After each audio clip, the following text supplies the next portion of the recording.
Hello my dear students. आज आम video देखा सोशल साइंस केतटा इंपोर्टेंट क्वेश्चन जोटा कि एनआरटीएस 2026-27 बहुत इंपोर्टेंट रही। तो फर्स्ट क्वेश्चन है पवन बल द्वारा शक्ति उत्पादन करिबारे केउं देशटी अग्रणी? A Thailand, B Netherlands, C Japan, D Bharat. ठीक उत्तर है बी नेदरलैंड। नेक्स्ट क्वेश्चन, केउं प्रकार भूमि रे मृत्तिकार स्तर बहल ଓ ଜଳ ଧାରଣ କ୍ଷମତା ଅଧିକ ହୋଇଥାଏ? ଏ ମାଳଭୂମି, ବି ପାର୍ବତ୍ୟ ଭୂମି, ସି ସମତଳ ଭୂମି, ଡି ଚାରଣ ଭୂମି। ଠିକ ଉତ୍ତର ହେଲା ସି ସମତଳ ଭୂମି। କାରଣ ସମତଳ ଭୂମିରେ ଭୂମିକ୍ଷୟ କମ ହୋଇଥାଏ ଏବଂ ନଦୀ ଦ୍ୱାରା ପଟୁମାଟି ଜମା ହୋଇଥିବାରୁ ମୃତ୍ତିକାର ସ୍ତର ଗଭୀର ତଥା ବହଳ ଓ ଜଳ ଧାରଣ କ୍ଷମତା ଅଧିକ ହୋଇଥାଏ। ତେଣୁକରି ଠିକ ଉତ୍ତର ହେଲା ସି ସମତଳ ଭୂମି। नेक्स्ट क्वेश्चन, पश्चिम बंगर सुंदरबन अंचल केउं शक्तिर उत्पादन करायाउछि? ए सौर शक्ति, बी पवन शक्ति, सी भूतापज शक्ति, डी ज्वार शक्ति। ठीक उत्तर है डी ज्वार शक्ति। नेक्स्ट क्वेश्चन, धान उत्पादन रे केउं देश पृथ्वी रे प्रथम स्थान अधिकार करछि? ए भारत, बी चीन, सी युक्तराष्ट्र अमेरिका, डी जापान। ठीक उत्तर है बी चीन। विश्व रे धान उत्पादन रे चीन प्रथम स्थान थिया बेले भारत द्वितीय स्थान रे रही अछि। नेक्स्ट क्वेश्चन, स्थानांतरित कृषि को केरल रे कोन कहवा जाय? ए झुम, बी पोडो, सी रोका, डी पूनम।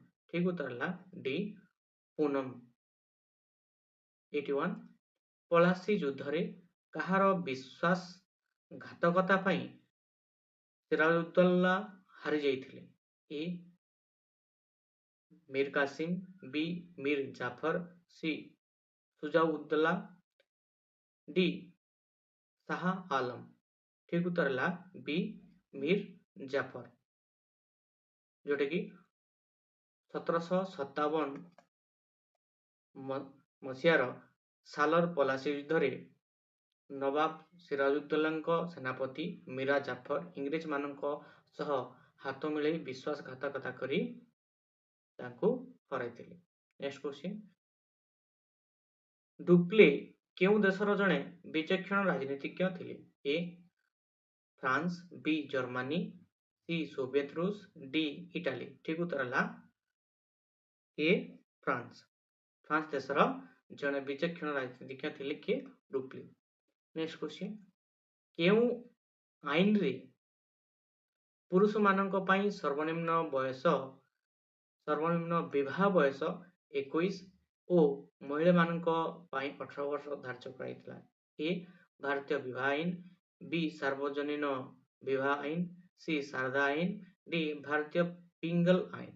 ठीक उत्तर है सी शारदा आईन, जोटा कि चाइल्ड मैरिज रेस्ट्रेंट एक्ट माध्यम बाल्य विवाह रोकने विवाहर सर्वनिम्न बयस सीमा निर्धारण कराइथिले। विवाह पुओ मानकर 21 एवं महिला मानक 18 वर्ष थिला।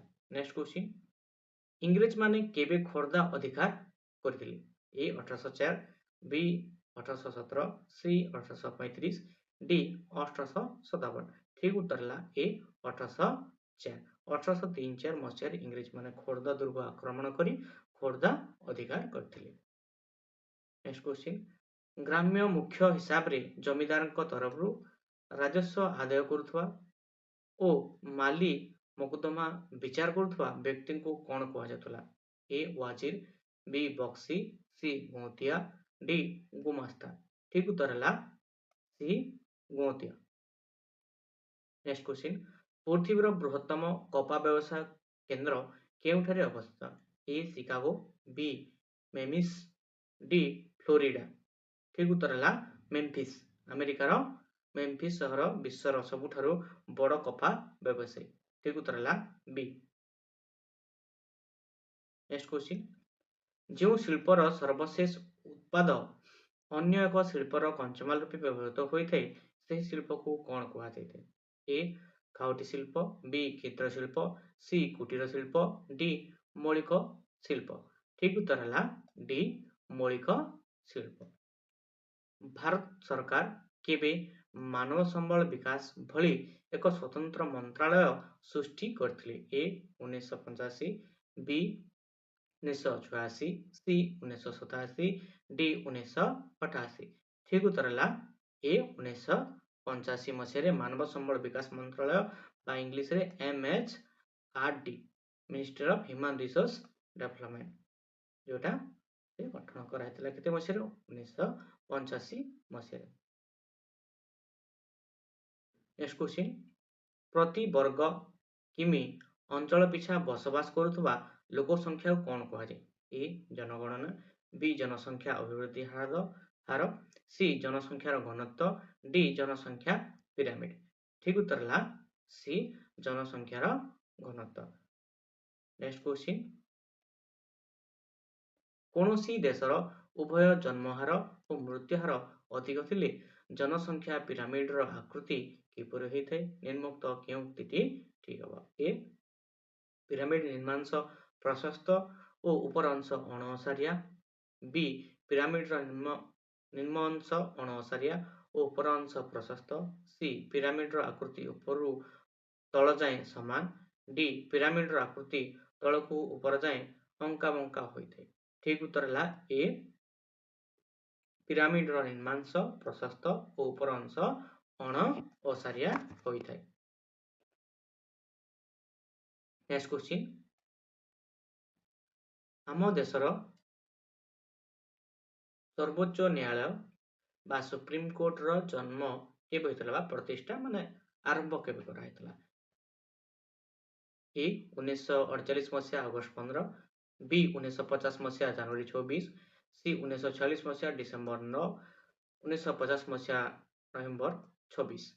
ଠିକ ଉତ୍ତର ହେଲା ବି 1950 ମସିହା ଜାନୁଆରୀ 26ରେ ଆରମ୍ଭ ହୋଇଥିଲା।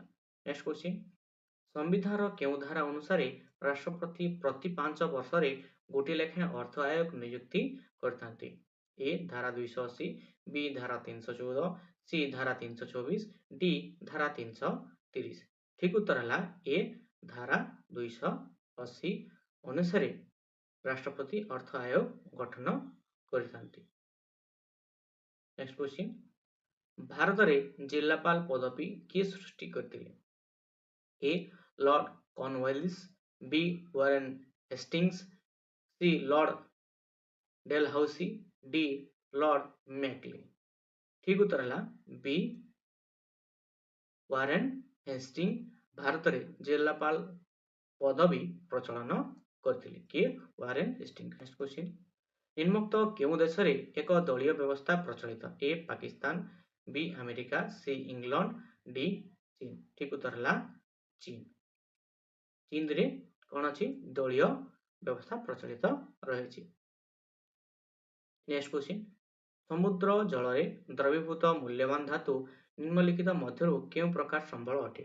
ଏ ପ୍ରଚ୍ଛନ୍ନ, ବି ବିକଶିତ, ସି ସଂରକ୍ଷିତ, ଡି ସ୍ଥାନୀୟ। ଠିକ ଉତ୍ତର ହେଲା ଏ ପ୍ରଚ୍ଛନ୍ନ, କାରଣ ସମୁଦ୍ର ଜଳରେ ଦ୍ରବୀଭୂତ ଧାତୁ ଗୁଡିକ ଉପଲବ୍ଧ ଅଛି, ମାତ୍ର ବର୍ତ୍ତମାନର ଜ୍ଞାନକୌଶଳରେ ସେଗୁଡିକର ସମ୍ପୂର୍ଣ୍ଣ ଆହରଣ ସମ୍ଭବ ହୋଇନଥିବାରୁ ଏହା ପ୍ରଚ୍ଛନ୍ନ ସମ୍ବଳ ଅଟେ। ନେକ୍ସଟ କ୍ୱେଶ୍ଚିନ୍, ଭାରତରେ କିଏ ଚିରସ୍ଥାୟୀ ବନ୍ଦୋବସ୍ତ ଲାଗୁ କରିଥିଲେ? A Lord Dalhousie, B Lord Cornwallis, C Lord Macaulay, D Lord William Bentinck. ଠିକ ଉତ୍ତର ହେଲା ବି ଲର୍ଡ କର୍ନୱାଲିସ। 1793 ମସିହାରେ ଲର୍ଡ କର୍ନୱାଲିସ ଭାରତରେ ଚିରସ୍ଥାୟୀ ବ୍ୟବସ୍ଥା ବା ପରମାନେଣ୍ଟ ସେଟଲମେଣ୍ଟ ପ୍ରଚଳନ କରିଥିଲେ। କେତେ ମସିହାରେ? 1793 ଲର୍ଡ କର୍ନୱାଲିସ। ନେକ୍ସଟ କ୍ୱେଶ୍ଚିନ୍ ଯିବା 97, ସ୍ୱରାଜ ମୋର ଜନ୍ମଗତ ଅଧିକାର ଏହି ଉକ୍ତିଟି କିଏ କହିଥିଲେ? A Lala Lajpat Rai, B Bipin Chandra Pal, C Bal Gangadhar Tilak, D Mahatma Gandhi. ଠିକ ଉତ୍ତର ହେଲା C Bal Gangadhar Tilak. Next question, the social